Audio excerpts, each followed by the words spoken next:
Europe 1, les carnets du monde. Avec Sophie Larmoyer, après Pyeongchang, Tokyo, la capitale japonaise va accueillir les prochains Jeux Olympiques en 2020. Je vous rappelle que les photos, des reportages et les vidéos sont visibles sur le live vidéo europe1.fr. Connectez-vous tous à vos tablettes. Ouais, et là, vous allez vous régaler parce qu'il y en a. La cérémonie d'ouverture de ces JO se déroulera dans 847 jours, très exactement. Bah oui, les médias japonais tiennent à jour un compteur. C'est dire l'impatience de la ville qui se prépare déjà activement. Et très concrètement, à cette échéance, à Tokyo, on rejoint Bernard Delattre. Bonsoir Bernard.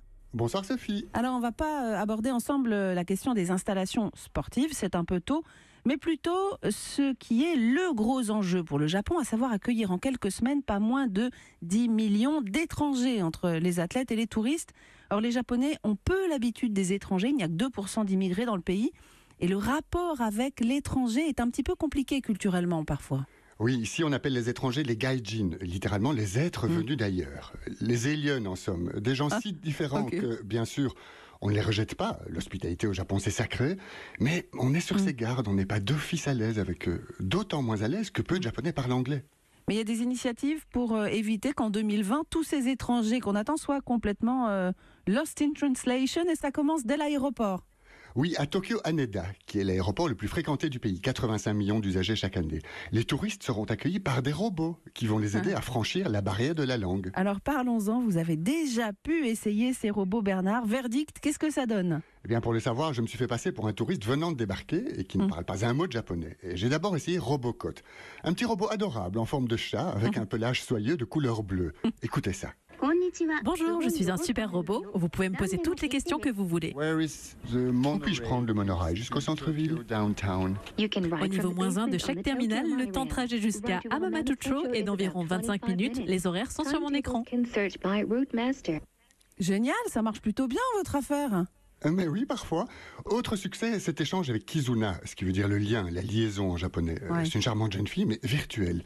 Elle n'apparaît et n'existe que sur l'écran plat de ce qui ressemble à une borne. Je devrais acheter des médicaments. Où puis-je trouver une pharmacie dans cet aéroport? Situé au premier étage de chaque terminal dans la zone des arrivées. Merci beaucoup. Avec Prégir. Avec Prégir, My Pressure au lieu de My Pleasure. Bon, le débit est un petit peu haché, l'anglais approximatif, mais quand même, le robot donne le bon renseignement. Tout à fait. De temps en temps, ça dit, c'est assez laborieux. Il faut vraiment s'armer de patience avec la machine et ne pas trop exiger d'elle. C'est ce que j'ai constaté avec Cinnamon, un petit humanoïde tout blanc, lui aussi assez joli. D'où partent les bus pour le centre-ville? Je peux vous aider? Je vais faire plus simple, alors je vais juste dire bus station. Bus station, please. Les arrêts de bus sont situés au premier étage de chaque terminal. Ok, merci beaucoup, au revoir. Bye bye. Merci beaucoup. C'était bien sympa de parler avec vous. Un problème? Je peux vous aider? Vous avez compris, il faut poser des questions simples pour lesquelles le robot a été programmé, et dans ce cas, il parvient à répondre. Parfois, Bernard, je crois que vos petits dialogues avec eux sont quand même partis en vrille. Oui, complètement. Ça a été le cas notamment avec Robocot. Bonjour, je suis Robocot. Je peux vous aider? Si oui, appuyez sur les boutons micro, puis parlez. Est-il possible de prendre une douche dans cet aéroport? Les animaux sont interdits dans l'aéroport. C'est un comble pour un robot en forme de chat. Oui, mes échanges avec Kizuna, eux aussi par moments, ont été assez comiques. J'aimerais prendre le monorail jusqu'au centre-ville. Combien coûte un ticket? Depuis le 1er novembre 2011, l'aéroport de Haneda offre un service Wi-Fi gratuit à tous ses usagers. Mais c'est pas du tout ce que je vous demandais. Ouais, c'est pas gagné quand même pour s'orienter. Finalement, je trouve ça assez rassurant, hein. L'intelligence artificielle a encore un petit peu de boulot pour remplacer l'humain.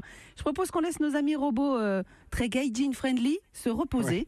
Quand le touriste muni de son pass olympique sortira de l'aéroport, Bernard, qu'est-ce qui est fait pour qu'il ne soit pas immédiatement perdu dans la ville? Alors d'abord, toute la signalisation routière va être adaptée. Au carrefour, par exemple, il sera indiqué stop, et pas simplement tomare, comme souvent maintenant.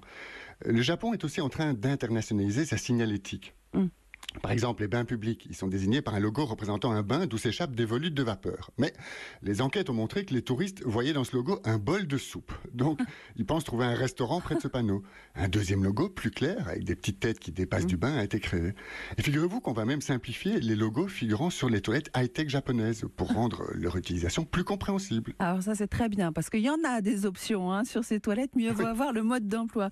Mais Bernard, est-ce que le problème principal qui risque de se poser pour les visiteurs, ça reste pas finalement la barrière de la langue ?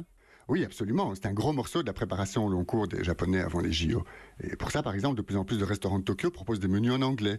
Des supérettes commencent aussi à étiqueter des produits dans cette langue. Et plus ambitieux, les programmes scolaires ont été modifiés afin que l'anglais soit enseigné aux petits Japonais dès l'école élémentaire. Plus surprenant, le Japon pense aussi aux lieux de culte. Absolument, avec l'idée d'accueillir les touristes dans le respect de leurs différences. Par exemple, il y a beaucoup d'églises au Japon, mais très peu de mosquées, parce que seuls 200 000 musulmans vivent dans ce pays. Ouais. Donc pendant les JO, des salles de prière seront aménagées dans des camions itinérants, qu'on stationnera en les orientant en direction de la Mecque. Donc finalement, Bernard, il s'annonce plutôt bien ces jeux.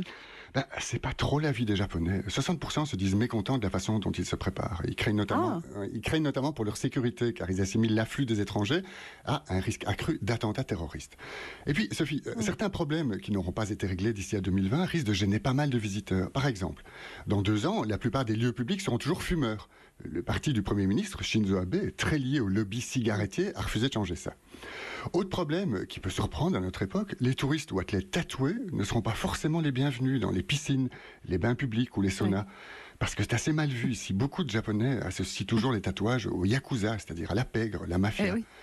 Pour ce qui est du logement, le gouvernement a autorisé les locations saisonnières entre particuliers, type Airbnb.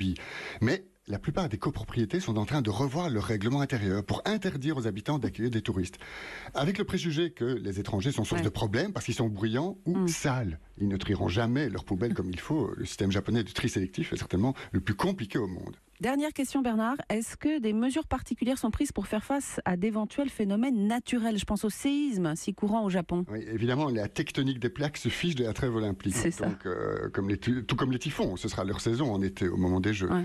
Mais tout de même, Tokyo essaie de s'organiser. Elle est en train de former des volontaires multilingues pour assister les étrangers dans leur langue, si des évacuations sont rendues nécessaires par des catastrophes naturelles. Ben oui, à Tokyo, en 2020, il faudra aussi tenir compte de l'imprévisible. Merci beaucoup d'avoir fait avec nous ce petit tour d'horizon des prochains JO à un peu plus de 2 ans de leur échéance.